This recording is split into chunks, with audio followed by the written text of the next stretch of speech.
Hello, everybody, and welcome to a brand new episode of the Story to Screen podcast, the movie podcast where we review all different kinds of movies, both new and old. I am your host, Chris, and joining me are two of my favorite. First, the friendly neighborhood Joshua Ling. Hey, Josh, how's it going? Maybe I'm not so friendly. Well, you'll be. Once I put some money in your hands, you'll be very nice. Wait, we're getting paid for this? Yeah, I'm going to pay you guys. You weren't supposed to tell Ian. Dang it!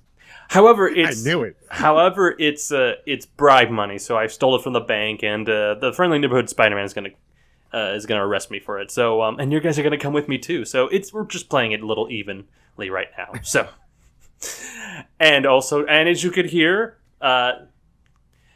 I know, right? Ian Maffett. Hey, Ian, how's it going? Pretty good. How about you? Doing good. Ian, we need to discuss about doing a t-shirt that has the the cartoon face that we did in the intro cartoon short and for the intro piece at the 100th, and insert that head and have a little air quote saying, I know, right? I think that's a great idea as long as I get copyright funds. You can get copyright funds, and let's trademark that puppy.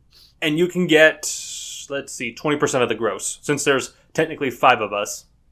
I'm okay with that. Okay, good, because I wasn't going to go any higher or any more than that. Well, as long as they don't go lower, I mean, it's all good. Yes, and it depends on how much the sales that we do. So people, you need to buy our shirts in order to keep this thing going. The ones we don't have yet. Yes, absolutely. Anyway, folks, tonight's movie review is Spider-Man Homecoming, the latest entry in the Marvel Cinematic Universe, as well as I think it's the 7th installment of a live-action Spider-Man. So, we're not going to talk about any movie news, so we're going to dive straight into our review for Spider-Man Homecoming.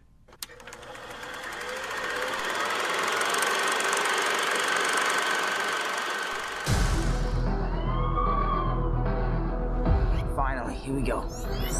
Good evening, Peter. Whoa! You have 576 possible web shooter combinations. That is awesome. I can keep that suit? Yeah, doesn't fit me. So when's our next retreat? What, next mission? We'll call you. All right? That's not a hug. I'm just grabbing the door for you. We're not there yet. All right, kid. Good luck out there.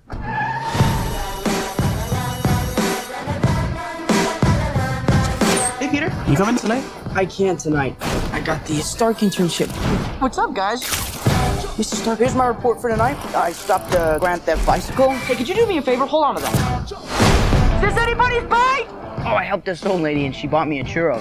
So, that was nice. I just feel like I could be doing more. Wait a minute. You guys aren't the real Avengers. Hulk gives it away. New move I'm working on. Not bad. Oh, God, this feels so strange.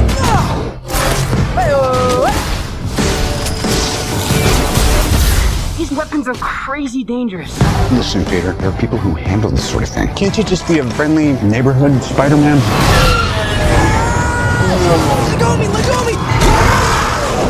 Activating parachute. The world's changing, boys. It's time we change too. This is my chance to prove myself. We have a Spanish quiz. You gotta get better at this part of the job. I don't understand. I'm intimidated. Oh, hey, guys. Our friends are up there!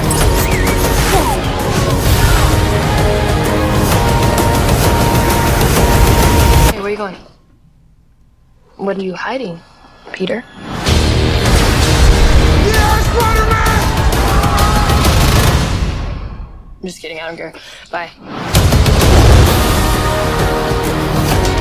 There's a ton of other subsystems in here, but they're all disabled by the training wheels protocol. I'm sick of Mr. Stark treating me like a kid. But you are a kid. Yeah, a kid who can stop a bus with his bare hands.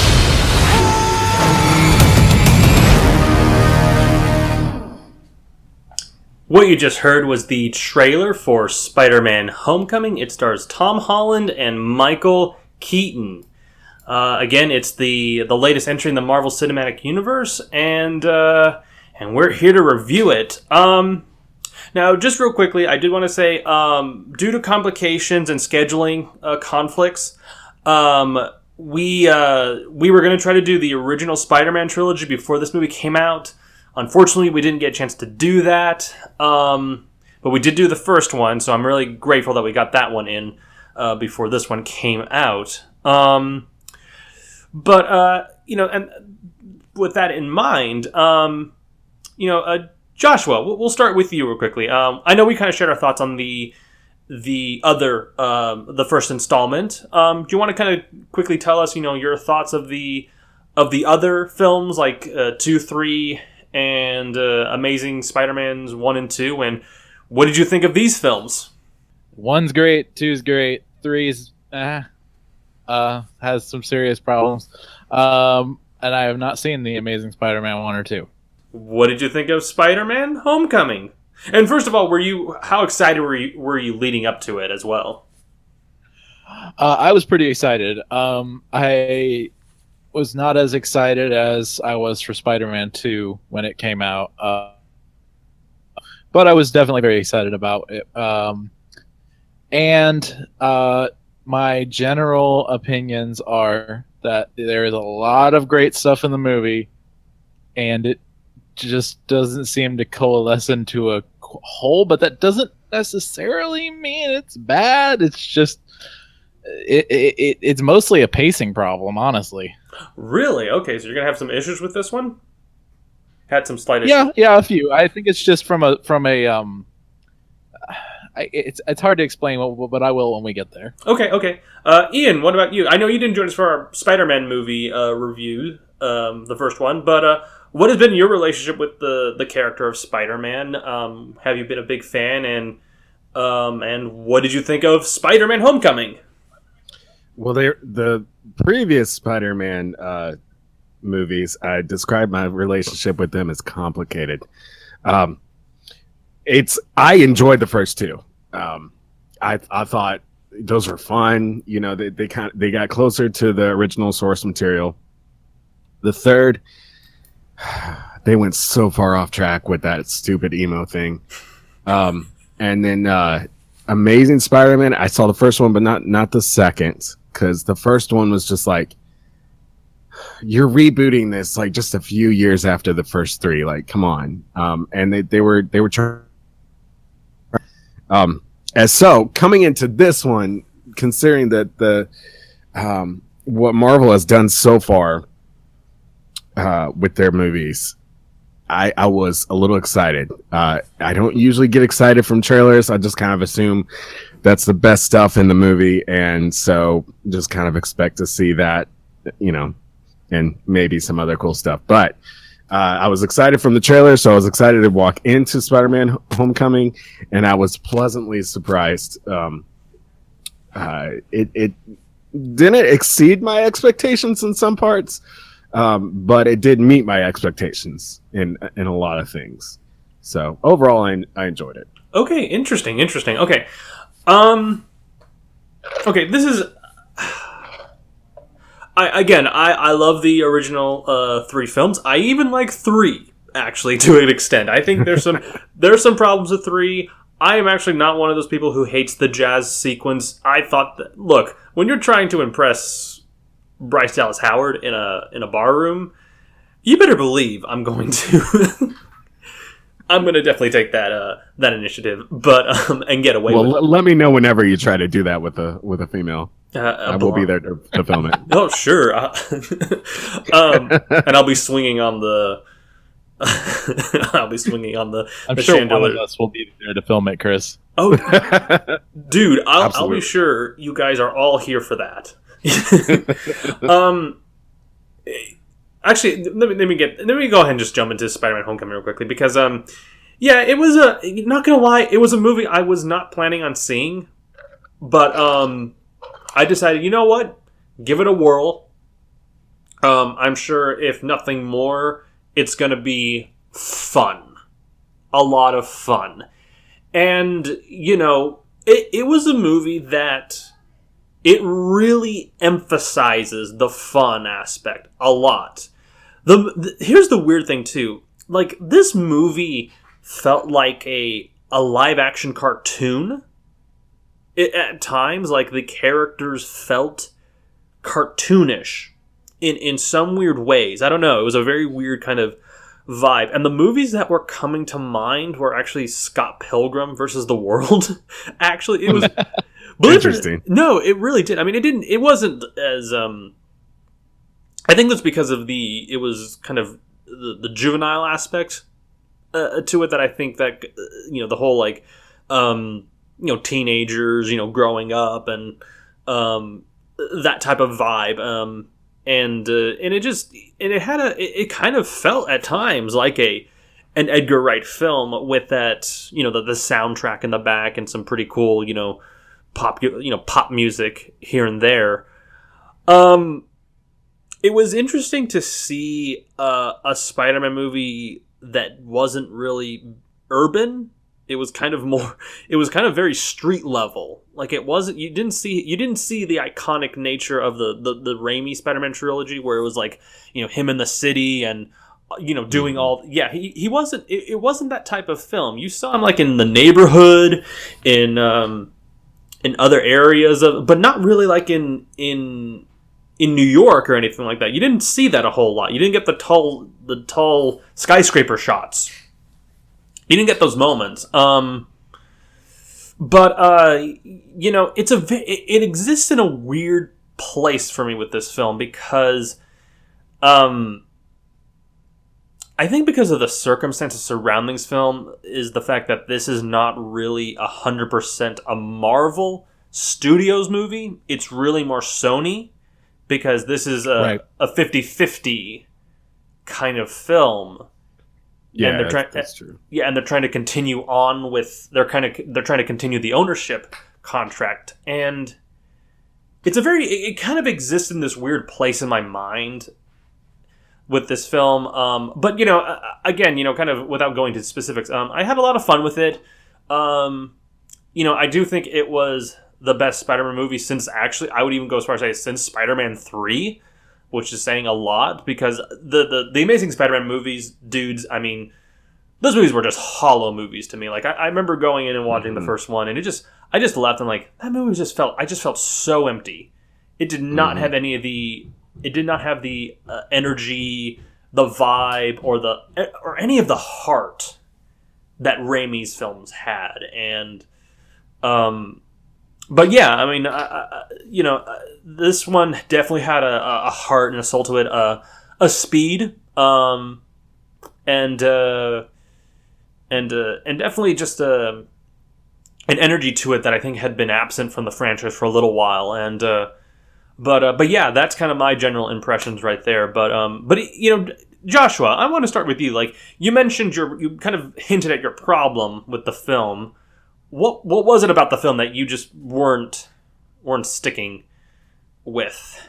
Well, it's really weird because it feels like I love every individual part of this movie, like every individual plot element, and I won't even say that there were too many, because I've seen films that have juggled just as many as this movie and been able to make it work. Avengers is obviously one of them that is comparable, because there are so many different things going on.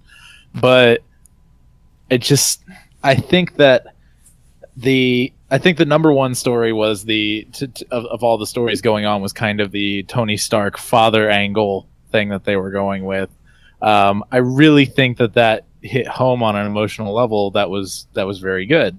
But it just kind of bookended and then had a little bit toward the beginning of the finale, the third act, and it was just kind of, that wasn't the story we were telling. We were telling the story of the Vulture and this, and also his friends and stuff, and his high school life.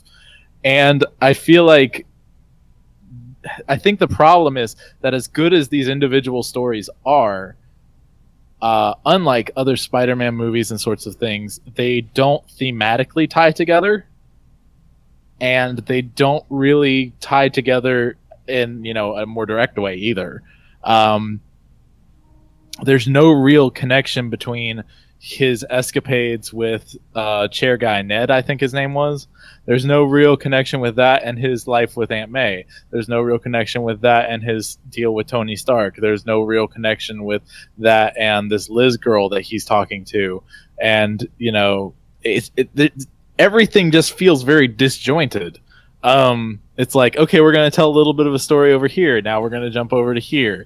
And it really ends up being pacing. And like I said, I like all these individual stories very, very much.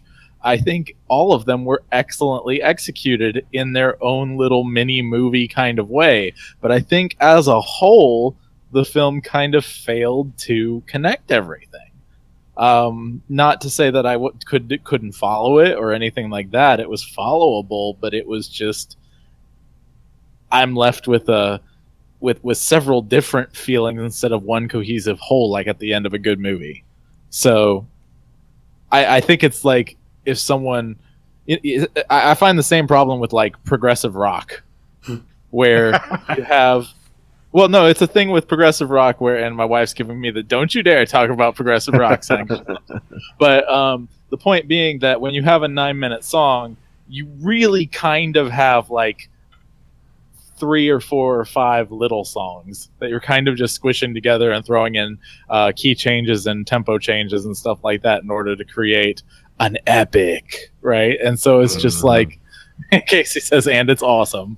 I would agree. Spider-Man Homecoming is awesome, but it's very disjointed, is what I have to say. So, well, let me ask you this, and I'm sorry if you wanted to chime in real quickly. Let me just say this real quickly.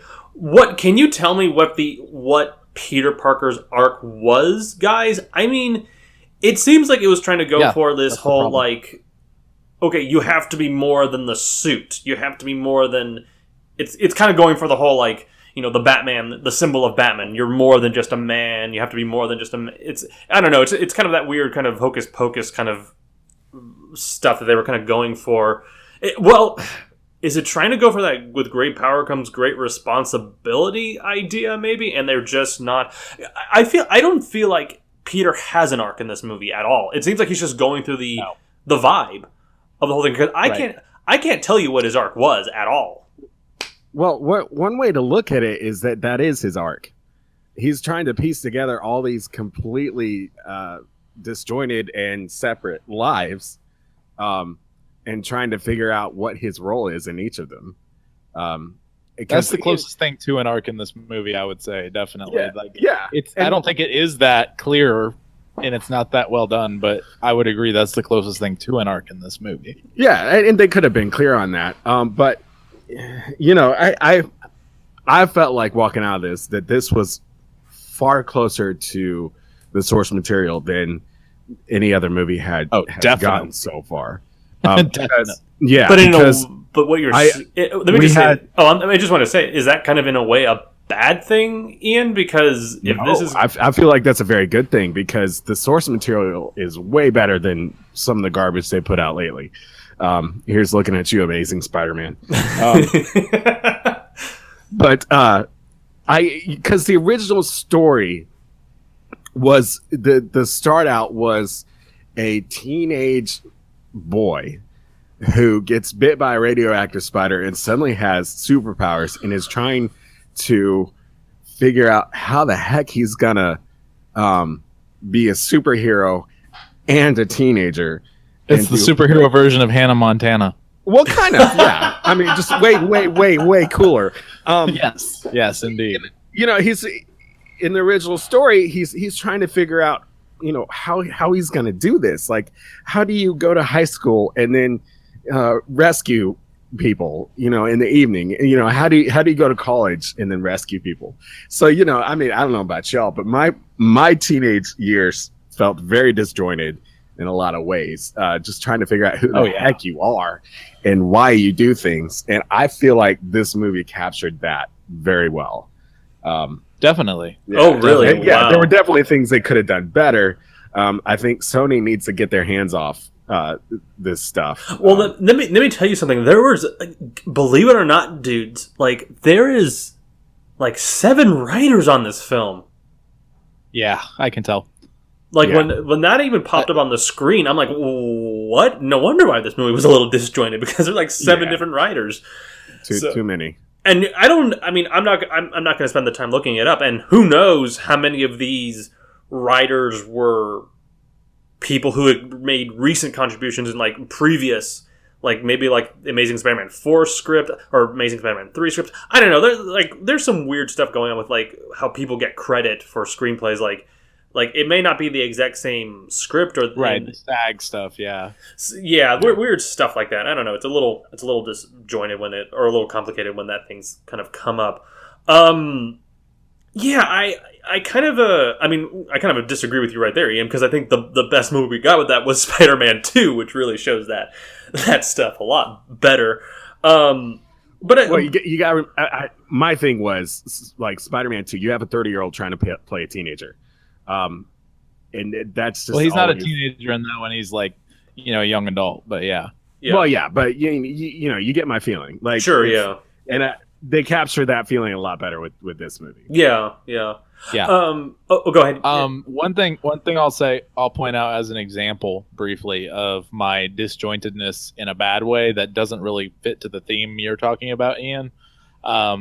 There's a moment in when he's fighting Vulture, I believe, the first time he like confronts Vulture and they both know who they are, like after he leaves the prom.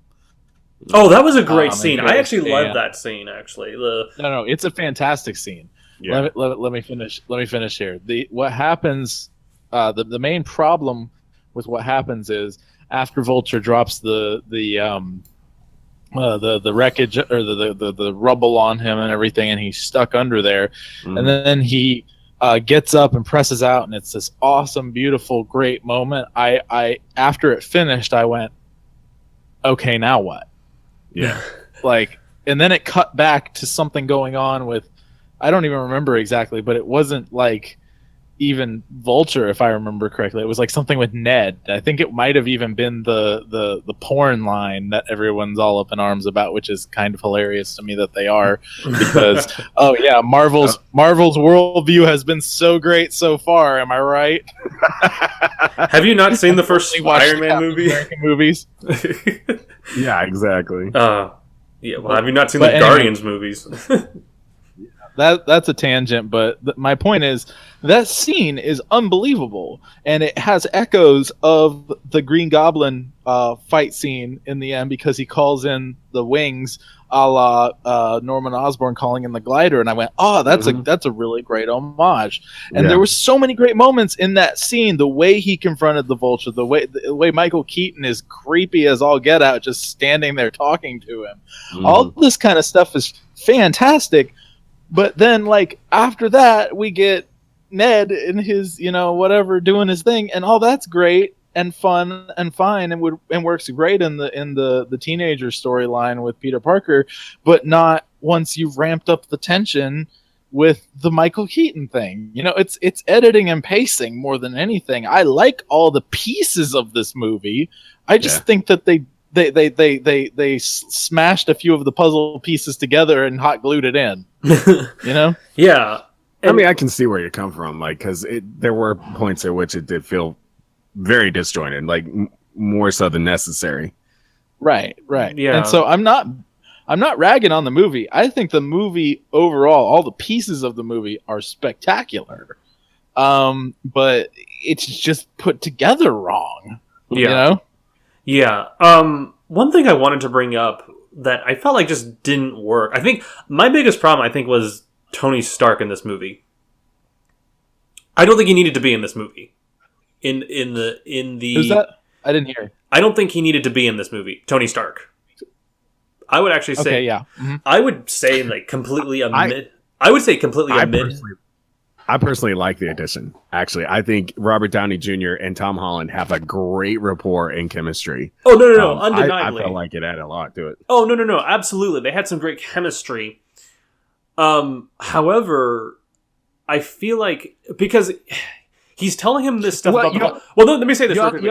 Let me just say this real quickly. I think the Vulture, because he's telling him about the Vulture, like, hey, there's this guy going around, and for some reason, Robert or Tony Stark, the Tony Stark I know would like take the initiative, say, okay, let's investigate this, let's take a look into this, and he's telling him, no, stay out of this, and he doesn't do anything about that. That's the weird part about this. I think that's kind of on par for Tony Stark, though, because he's kind of wrestling with his father figure there, and he's like, you're just a kid. I feel like Tony Stark was a necessary addition considering the current Marvel universe, because after the last Civil War, yeah, I think it was necessary for Tony Stark to be in this one, because otherwise it would just feel like a completely separate movie that just really doesn't fit in anywhere else. Yeah, I mean, but I mean, like, I did sense a lot of Civil War Stark in this one, a little bit, like there at the beginning, and you can definitely tell he's still in that political mentality. It's like, if anything happens to you, I don't want to bear that. I don't want to bear that on my conscience. I don't want that at all. So you so you still are getting that Tony Stark. But the Tony Stark, I feel like, would have investigated this stuff a lot more thoroughly. I mean, why did he not do that? That's a big plot hole to me, in my opinion. Well, I feel like it was kind of hinted at that he kind of knew, like, that the feds were getting involved, and that at first that this was just kind of something that the local government could take care of, and there was no need for him to okay, so involved. Just completely. Yeah, there were a few lines about that, but my opinion on Tony Stark in this thing is, yeah, as a story, you could take him out, but it's one of those things that, like I said, I love the story of Tony Stark being a father figure to Peter Parker. I think that's a great story. I think that the story of him in high school with these really, honestly talented kid actors and things doing very interesting characters and character takes. MJ was hilarious and very much a real life teenager, especially in our modern millennial day. Very true. You've got the Vulture story, which is incredible. The whole thing with, and the reveal with Liz, I was just like, wow, that was actually a really well done reveal, in my opinion. Oh, really? You did not see that coming? I saw that coming miles away. No, I actually didn't see it coming. I didn't think that they didn't drop any hints, but as far as it being a cliche, yeah, it's a cliche. The reason why I thought that it was, the reason why I saw it was coming, because first of all, I think there was very little Michael Keaton in this movie, and we didn't really see. There wasn't really a whole lot, and I kind of felt like, well, where are they going to go with the girl? Because there's got to be something there, and I was like, oh, he's the father, isn't he? So right. I think that's another big.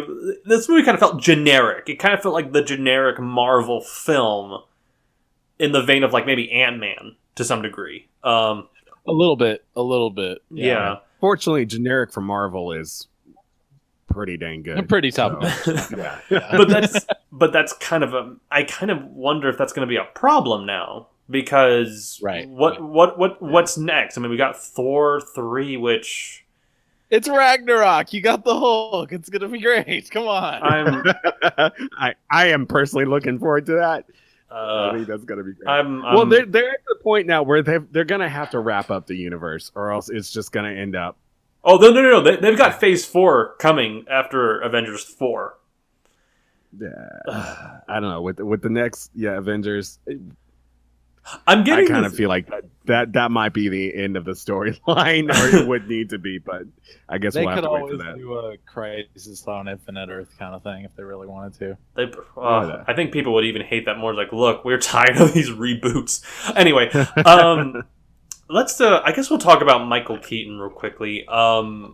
People have been saying he's the best Marvel villain by far, like right next to Loki, and I think he's next to Loki. I don't think he tops Loki, but I think in the cinematic universe, he was very good. Performance-wise, he's good. Yeah, that's what I'm talking about, is performance. Oh yeah, performance-wise, he's good. I feel like his story really wasn't fleshed out well enough.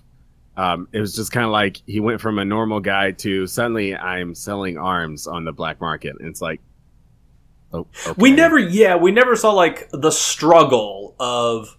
I mean, there's a lot of backfill that they expect you to do. Yeah, he's.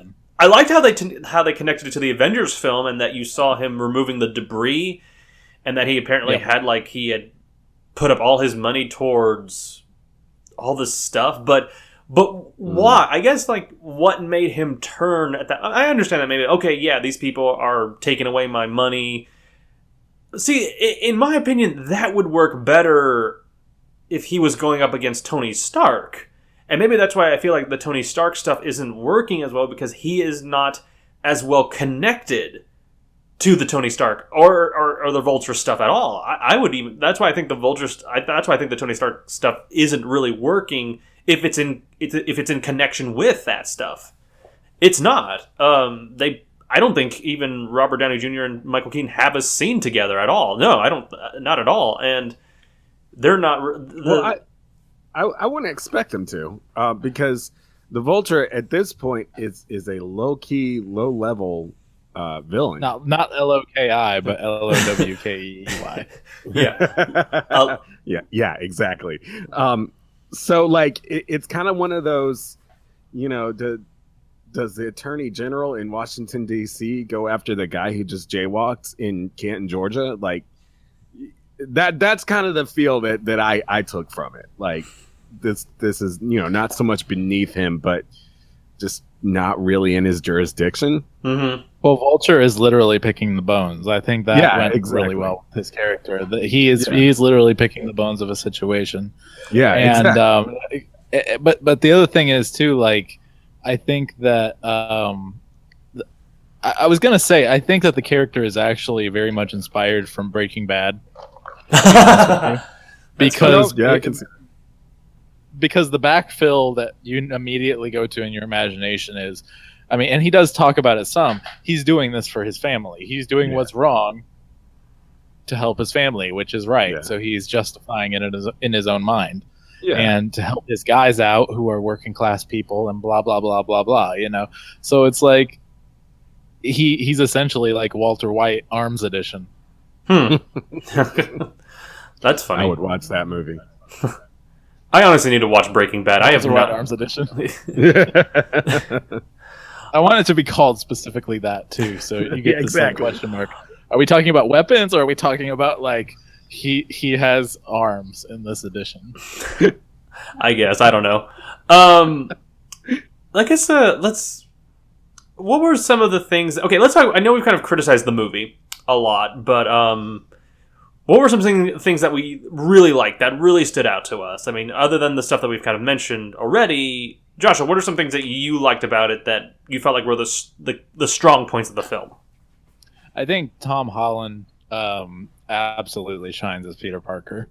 I am completely on board with Tom Holland being Peter Parker. I'd be much more on board if, Disney's writers and Marvel Studios were more specifically behind him. But than some of Sony's, but he is just pitch perfect. I think that a couple other things that I really liked. I liked the aesthetics of the suit. There were a lot of things in the suit that actually I was thinking about from a technical level, such as how they got answered. One really brief example, but I'm sure Marvel Studios had a lot to do with this because it was very, very detailed and specific. His footies on his suit. I kept looking at them going, well, they look like solid soles, but his little spider tines have to go through so that he can grab onto walls and stuff. So how does that work? And then I look at it a little later, and there are actually holes in the sole that just go to straight fabric, so he can actually, stick his little spider tines through. And I thought that was a little interesting detail. They did a really great job with the suit and all that kind of stuff. I think that the high school story felt very, in a good way, like Disney Channel kind of thing, in a very good way. I think that the Tony Stark story, while kind of weird and off to the side, was very, very good. I like the idea that this kid who he wants to be good, and is realizing a little bit about himself and his father and this whole kind of thing, and Peter's having to deal with losing Uncle Ben, which they very briefly mentioned just as what Aunt May has been going through lately with everything, and I thought that was a good way to mention it and not make fun of, oh, we're retelling the origin story again, or even like hang a lampshade on that.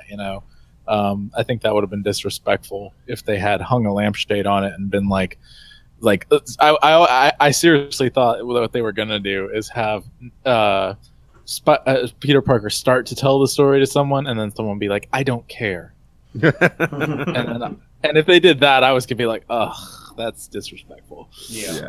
I was kind of glad they didn't do the Ben Parker story. I'm actually kind of glad that they kind of. I'm glad they didn't do the Ben Parker story, but I am glad that they didn't do him telling his origin story. Somebody cuts him off. A joke.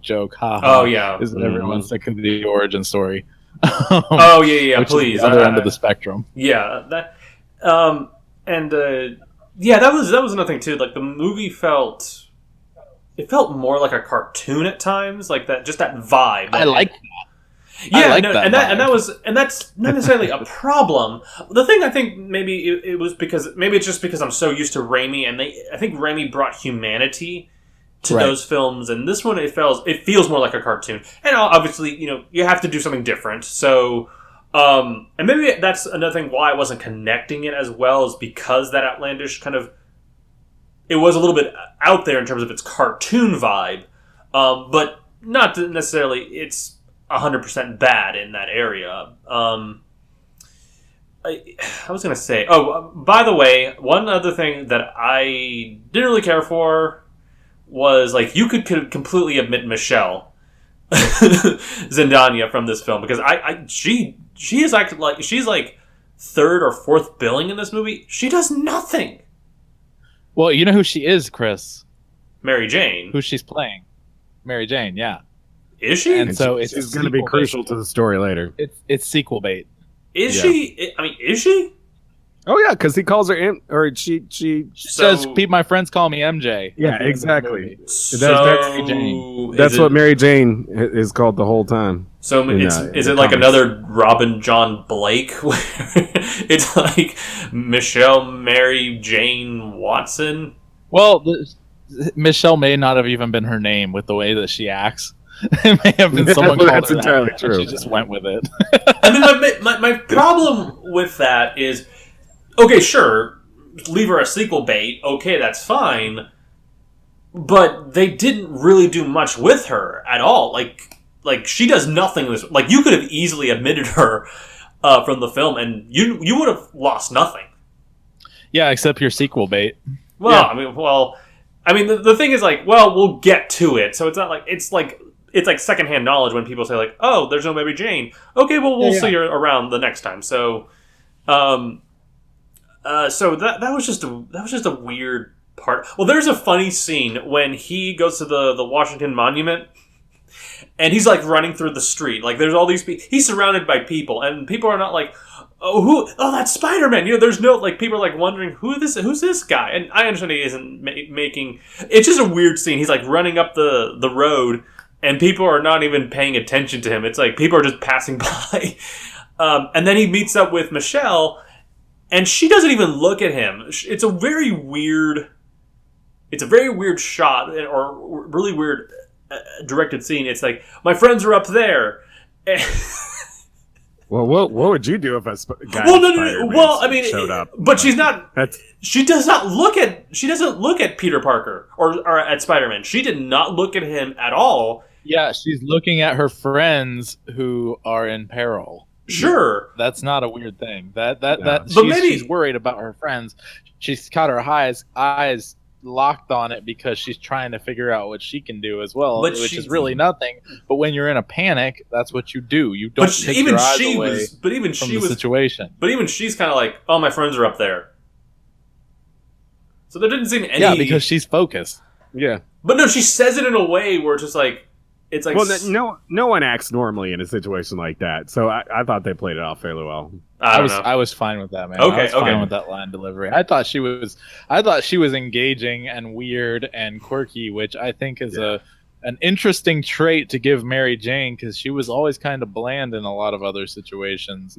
Or she was the girl that everybody, or she was the girl all the bad guys want bowling for soup song. That sort of thing. So, but like, I really like the idea that she is this weird, quirky nerd who's honestly kind of more of a nerd than Peter Parker, but she is cute and she knows it. Oh, she is cute. She doesn't put up with nobody because and that's her defense mechanism, is being weird. Yeah. Yeah. I really like that. Sure, absolutely. I like that angle too. Ian, what about you? What were some things about the film that you liked, other than the stuff that we've mentioned? What are some things that you liked that worked for you? Well, I agree with Joshua on everything he said. I really enjoyed the various plot lines. Tom Holland, I thought he did a great job. The quips, again, back to the source material.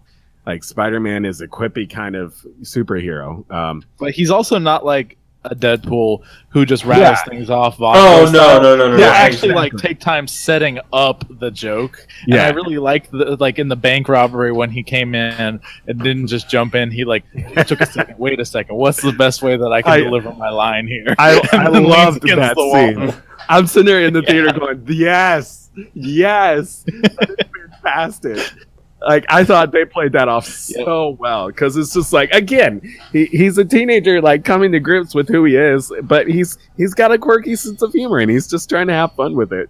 So I love that part. I love the action scenes, and actually going back to what Chris said, like, I love the fact that they didn't like go all uber patriotic.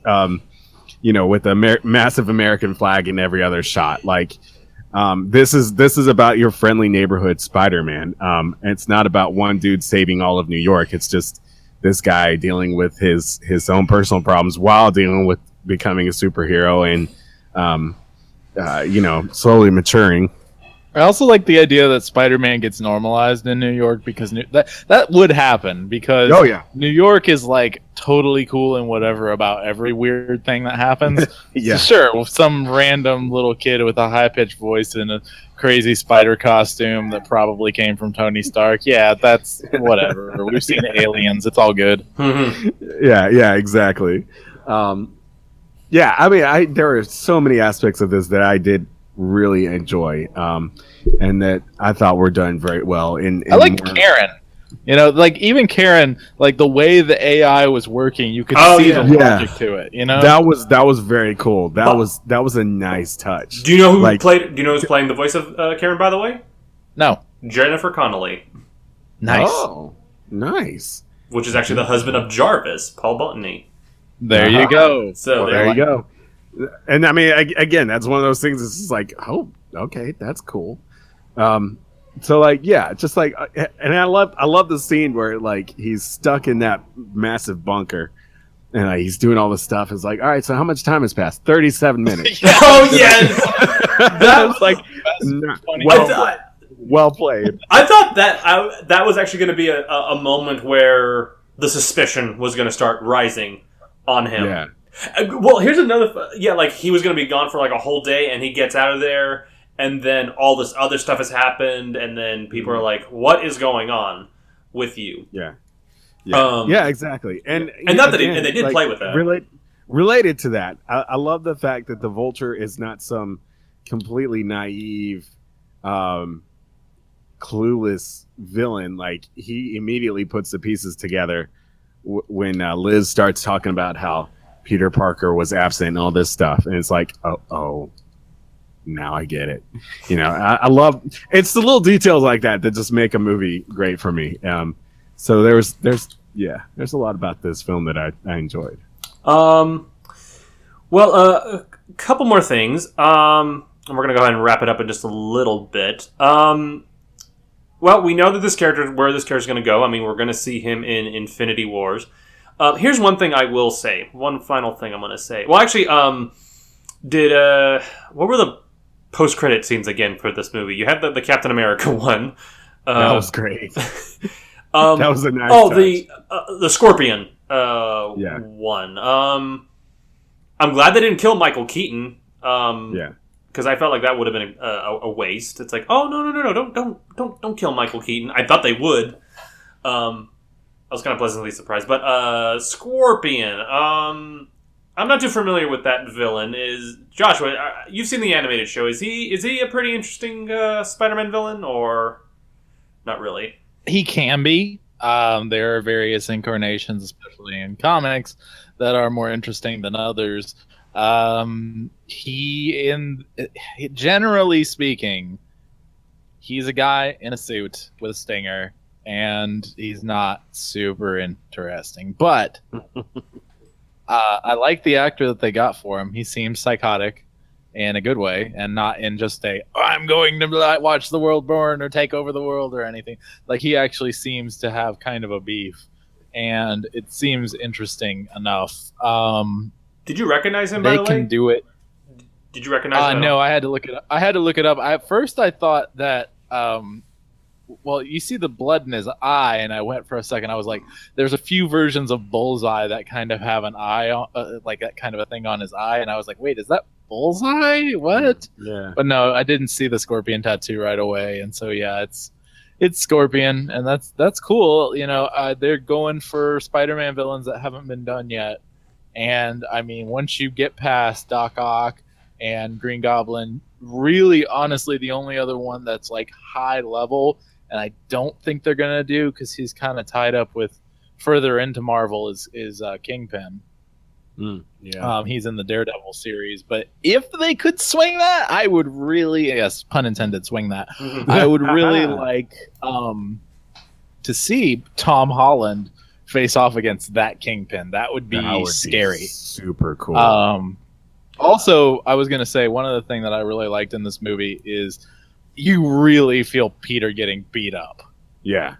Oh, yeah. Daredevil, the Netflix series. Like, there's moments and stuff where you just want to cry for the kid. There were moments where I jumped, like, into my wife's arms kind of thing. You know, I was like literally, holy he jumped. Cow, that was intense, you know? Dude, you crushed your wife's you legs. lose that feeling with a lot of the... You lose that feeling with a lot of the Avengers things and such, because they're getting thrown through buildings and stuff and all that kind of stuff. And you just kind of lose connection with, like, heroes getting beat up because you can't relate. But, like, some of the stuff that was happening to Pete, oh, man, I was just like, wow. Yeah, that was rough. Yeah, that moment when he gets when he's caved in with the, which, by the way, I'm kind of shocked that he survived that moment when the whole building crashes on him.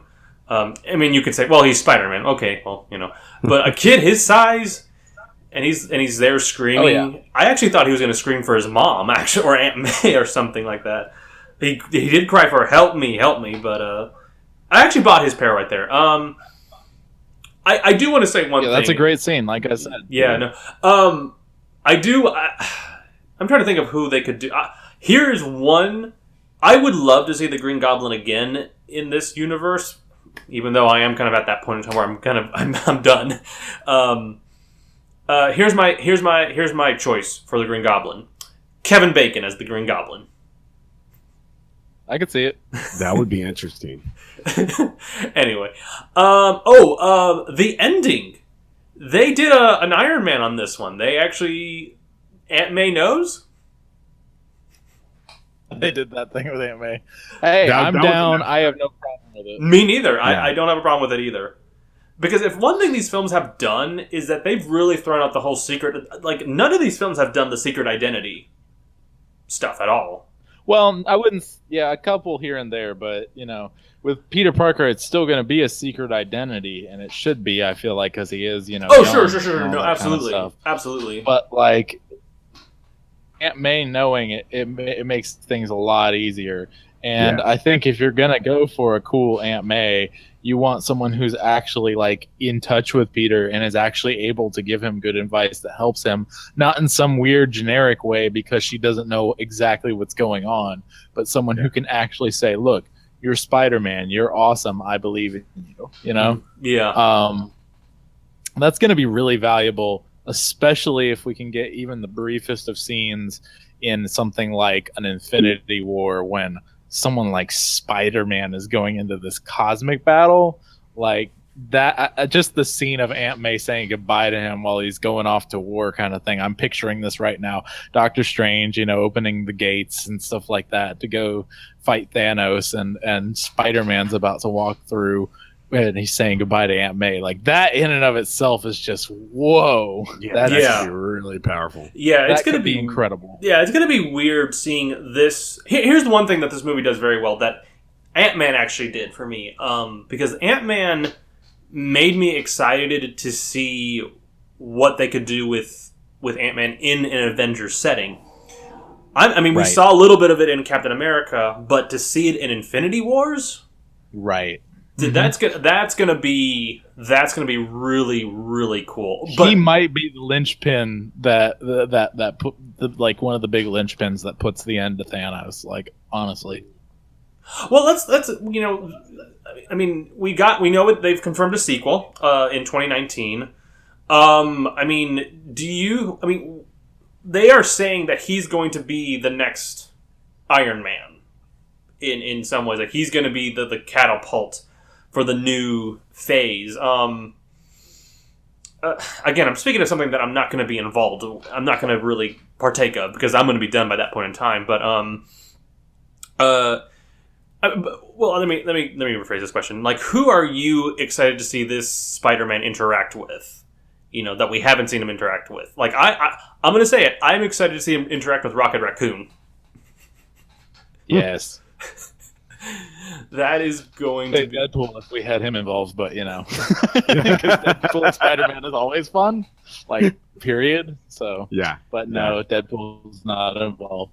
I think off the top of my head, I think that him and Hulk, not so much interacting from a talking standpoint because Hulk, but more so from a like just a basic interaction and a fight interaction, because I think Hulk and Spider-Man are two of the absolute most iconic Marvel characters, if not the two most iconic. Mm-hmm. And I really would love to see them both on the screen at the same time. That's something really special, because in a way, those two are the real like Batman and Superman of the Marvel Cinematic Universe, or of Marvel, period. Huh, that's interesting.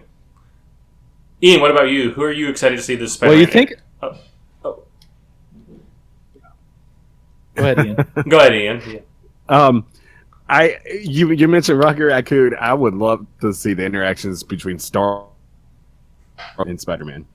Yes. Like Chris Pratt and Tom Holland. I think that would be a really cool chemistry. Oh man. The more I'm talking about this movie, I mean, like, you listen to this music, it's so old. I'm just like, this is a tape player. Wow.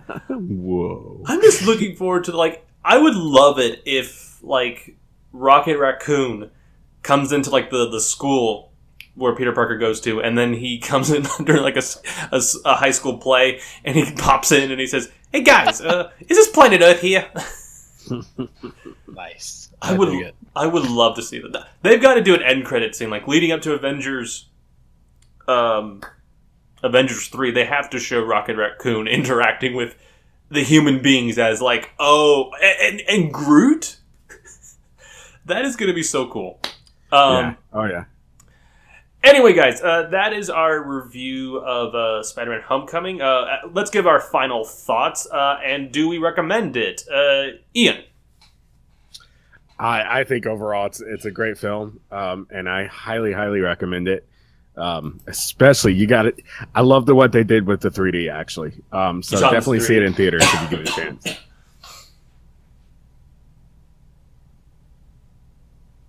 Joshua. Okay, my turn. Mm-hmm. Okay. The film has its problems.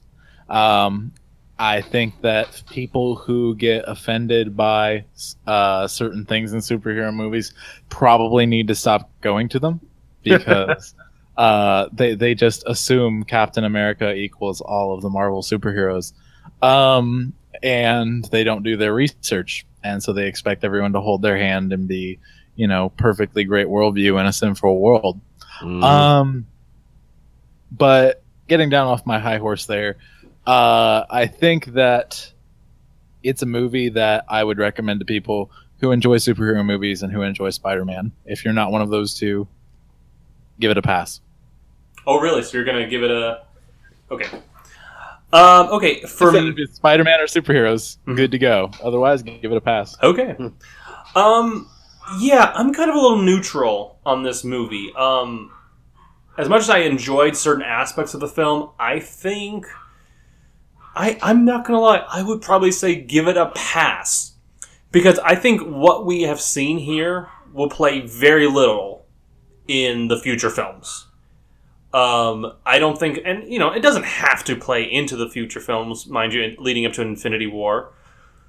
But in the same time, I'm kind of in this state of mind where I want to see things start building up to that. We saw a little bit of that in Civil War, but we have to kind of start getting there. And this movie, honestly, it feels like that one little episode that you can honestly pass.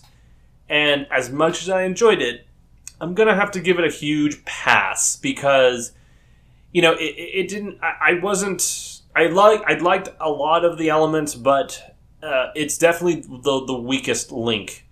And honestly, I don't get the critical praise. Like it's gotten like a 93% on Rotten Tomatoes, which that's a little bit. Wow. That's a little bit out there. Maybe 80%. Actually, we actually got a fan question actually on our Twitter page, and it's Angel Icolai. Angel Icolai. I won't hold it against you, sweetheart, whoever you are. And her question is, watched it today, and it was pretty awful. I don't know why everyone is raving. I don't know if I'd call it awful. That's a no, it's not awful. It's not awful. Yeah. Angelo Licola, sorry to say this, ma'am, but it wasn't awful. But, yeah, you're wrong. Go see Amazing Spider-Man 2. That in my opinion is awful. Anyway, so we're gonna go ahead and wrap it right here, folks. Anyway, next week is actually something that I'm really excited for. War for the Planet of the Apes. Yes. One of the biggest franchises that I've been a fan of, and apparently the reviews are excellent. The reviews are calling it one of the best movies of the year, if not the movies of the franchise. So bring it on! I'm so excited for War of the Planet of the Apes.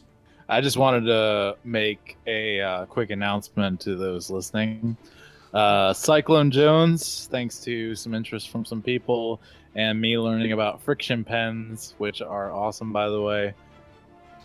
I am now working on an animated version of Cyclone Jones. Nice. And I have 4 shots, some of them a little bit complicated, and I'm moving forward pretty quickly. I've been working on it for about 2-3 weeks, something like that, and I gotta say I'm really surprised. I thought I'd never be able to animate, and I finally conquered some of my hang-ups to where I can do some animation, so you can be looking forward to that in the future. That's freaking awesome, man. Nice. You should show it to us sometime, and we'll post it on the website too. Anyway. Well, I'll definitely share some with you guys. Still keeping a lot under wraps. I've shown a little bit on a vlog I did on my YouTube channel, but I would definitely want to show you guys some of the more complicated shots that I've done. Nice. So. We look forward to it. Mm-hmm. Anyway, folks, so we're going to go ahead and wrap it off. On behalf of Ian and Joshua, I bid you all a good night. Take care, everybody. Cheers. Ow! Peace.